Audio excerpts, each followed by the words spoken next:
Alhamdulillah. Alhamdulillah الذي ألف بالإسلام بين قلوب المؤمنين وأوجب الاتحاد وحرم التفرق في كتابه المبين. أشهد أن لا إله إلا الله هدى من يشاء إلى صراط المستقيم، وأشهد أن سيدنا محمد رسول الله خير داع إلى طريق القويم. اللهم صل على محمد وعلى آله وأصحابه الذين تهذبت نفوسهم وتهذبت قلوبهم فكانوا سادة المنصورين. أما بعد، فيا عباد الله، أوصيكم ونفسي أولا بتقوى الله تعالى وطاعته. That is, all praise is due to Allah, who has united the hearts of the believer in Islam and has made it an obligation to remain united and has made it forbidden to become separated in His clear book. I bear witness that there is nothing worthy of worship except Allah, who guides to the straight path whom He wills. And I bear witness that our leader Muhammad is His messenger and the best caller to the way that is straight. O Allah, send your prayers and your peace upon our leader Muhammad and upon his family and upon his companions, whose hearts were united and whose souls were educated, so that they became victorious leaders. And what follows thereafter, O believers of Allah, I advise you as well as I advise myself to first have the proper regard for Allah and thereafter be obedient to Him. Dear believers, I greet you with the universal greetings of peace. Assalamu alaikum, which means peace be with you. This week, dear believers, we are looking at the attribute of Al-Majeed, which means the glorious or the most glorious. And this term, we don't regularly use it in our speech. We don't regularly refer to things as glorious. But there are some things in creation, there's some things that we are able to witness that would fall under that title, that would fall under the nomenclature of or descriptor, adjective of being glorious. And when we think about things, we can even take hints from the Quran. There are a couple of verses, a couple of surahs in the Quran where it refers to by the sun and its glorious splendor, or by the glorious morning light. And this is referring to the sunlight. It's referring to not just the fact of everything that takes place, all the things that go on for us to be able to consistently have sunlight on a daily basis. Not everything that takes place that's so consistent that we could set our day, our time, our prayers, our worship to our Creator based off of this glorious light. It's not just that. It's not the rotation of the earth. It's not the orbit of the sun. It's not these things only. When thinking about this glorious morning light, or by the sun and its glorious splendor, this glorious splendor, we think about the temperature that the sun is able to reach, the warmth that it is able to provide to us from the distance that it is, the light, the brilliance that it has to allow us to see things over a great amount of distance. This glorious thing, 2 times it's referenced in the Quran by the sun and its glorious splendor, by the glorious morning light. So this idea of the glorious morning light, if we think conceptually as well, we think about a period of darkness. We think about a time of a lack of understanding of the environment, a time of where you're not able to fully perceive your surroundings. You're not fully able to perceive your abilities because they're limited by the darkness that is near you. You're unable to know which direction should I travel, how fast should I go, where should I pause, where should I turn, where should I make adjustments in my plan on my path, because I don't have the light, I don't have the wisdom, I don't have the knowledge that comes with this glorious morning light, that doesn't come with information. And this information is still all in creation. I'm getting knowledge from creation. This is creation inspired learning. And it only happens in this case because now things have brightened up for me. Now the different things that take place in order for me to see this glorious morning light or to experience this glorious morning light have happened outside of my control, and has now made my environment, has given me a sense of awareness, the knowledge of which way I should travel, the ability to perceive possible harms, the ability to perceive possible benefits are now apparent to me because of this glorious morning light. And it's only talking about the light. It's not talking about, in this instance, what that light does. It's just talking about the light, the ability to receive knowledge, the ability to be able to open your eyes and take in all the wonders of the creation, all the things that your creator has put in place for you.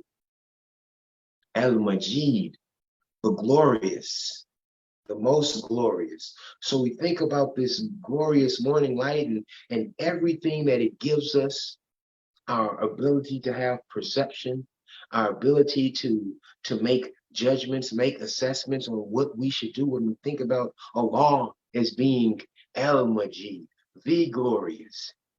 He provides all that is in the creation for us to be inspired, for us to be educated. So what this sun does, or what this morning light does, is just something for us, in our context on this earth. But Allah does this for everything. Allah provides information for everything. Allah created creation so that we could perceive how to move forward. He created creation, and he created the various, he inspired the various prophets, sent down revelations, and gave them this information, this light, this information, this knowledge, so that we can move forward and know best how to proceed, what may be our possible pitfalls, what may be our successes. This is from Al-Majeed, the glorious. أقول هذا واستغفر الله لي ولكم والحمد لله رب العالمين.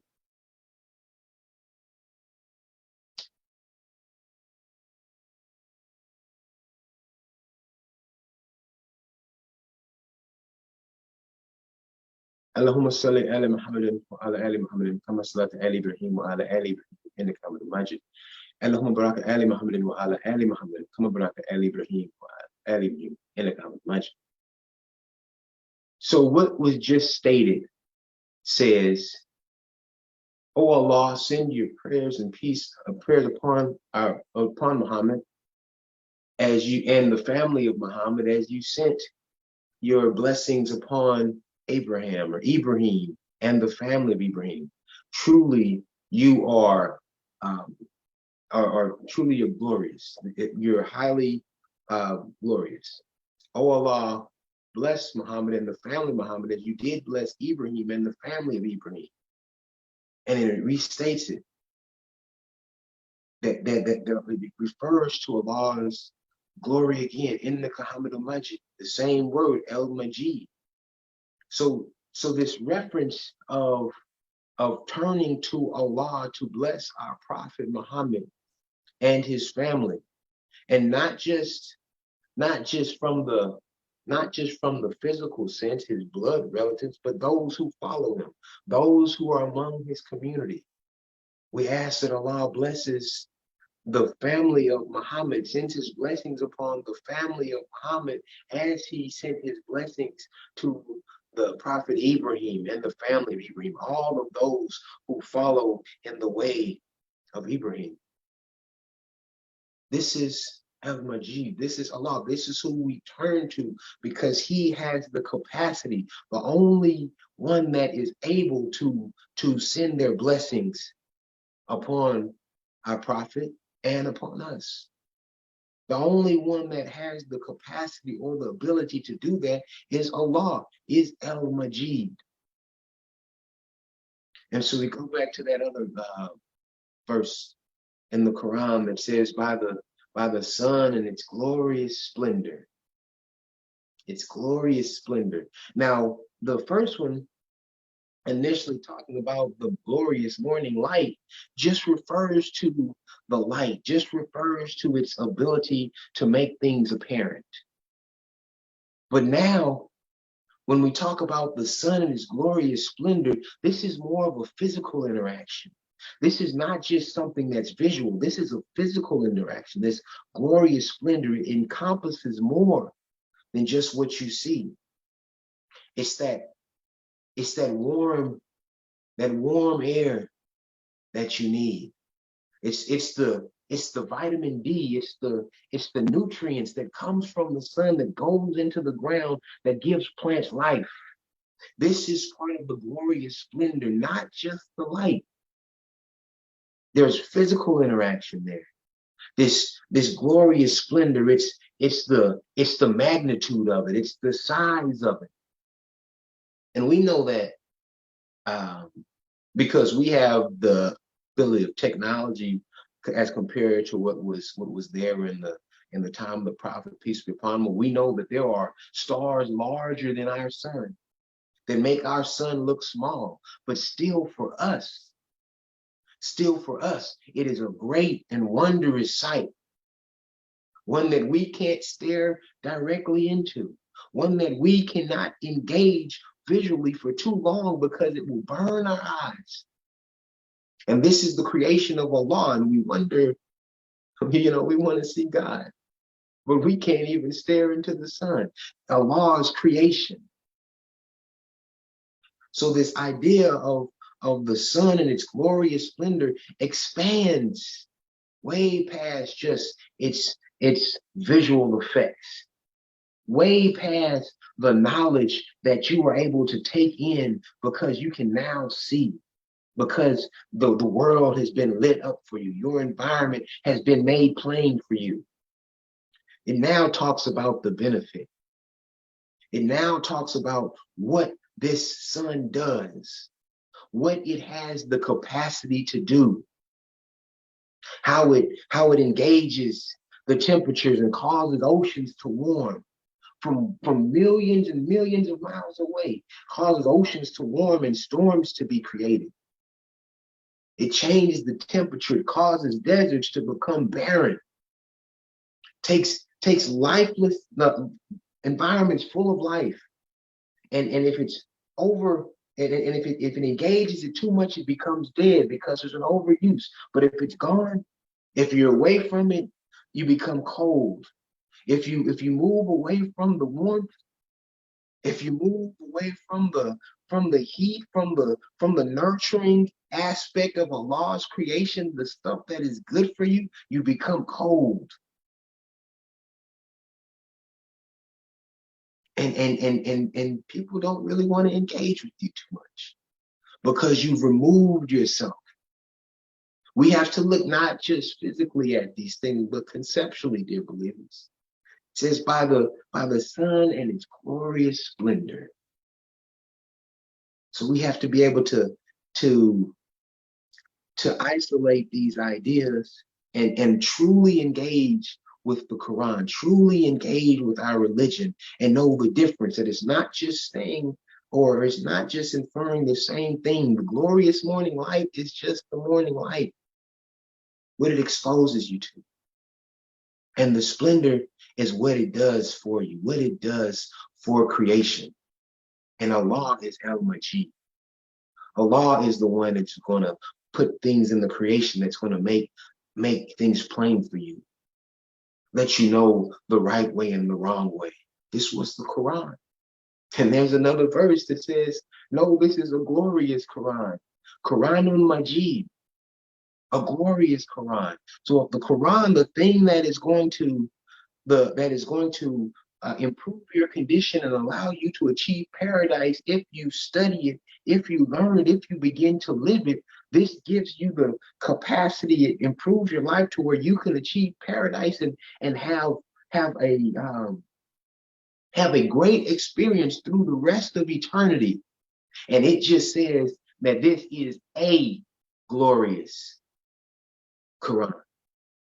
A glorious, not the glorious. Allah is Al-Majeed. Allah is the one who gives it its glory. Only because of its nearness, only because of its proximity to Allah, being the word of Allah, is it glorious.